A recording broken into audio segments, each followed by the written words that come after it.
When people say, no, our problem is this, our problem is that, we say, no, our problem is that God created the world. And God created man, and he put man in the garden to keep the garden, and he gave the man a command. And he held that man to perfect, perpetual obedience to that command, and he promised him life if he kept it, and death if he didn't. And he didn't keep it, he ate.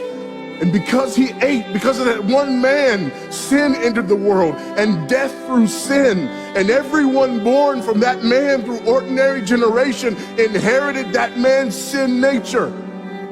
And because of that sin nature, sins proceed from it. And our world is broken because of that sin. And we stand guilty before a holy and righteous God. And we know that he's holy, and we know that he's righteous, and we crave justice. But the problem is that if God gives us justice, we all die. And so that God, in his goodness and in his mercy, sent forth his son, who was not born of ordinary generation, but was born of a virgin. Yes, the virgin birth matters. Why? Because if he's born of ordinary generation, he's born in sin. But because he's not born of ordinary generation, he's not born in sin. He's clean of sin. His record is clean. And he keeps his record clean. And he obeys God's law. And because he's fully God and fully man, he obeys the law of God on our behalf in his active obedience. And then in his passive obedience, God made him who knew no sin to be sin for us. All we like sheep had gone astray. Each of us had turned to his own way, but God laid upon him the iniquity of us all. And Christ died for sin once for all, the just for the unjust. And God imputes our sinfulness to him. And he nails our sinfulness to the tree.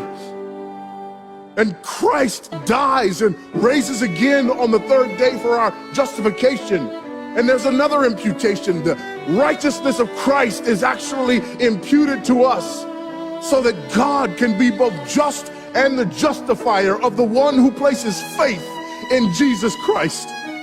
So that all those who come to Christ may enter in. So that all those who place faith in Christ might be saved, but not only saved, but sanctified. Because he's the firstborn of many brethren.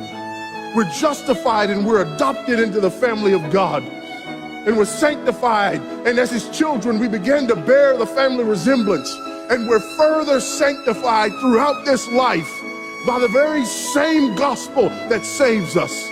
Until one day, when it's all said and done, we're not just saved from the penalty of sin.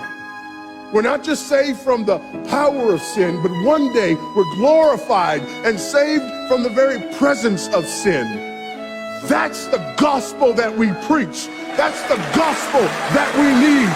And that's the gospel that's more than enough.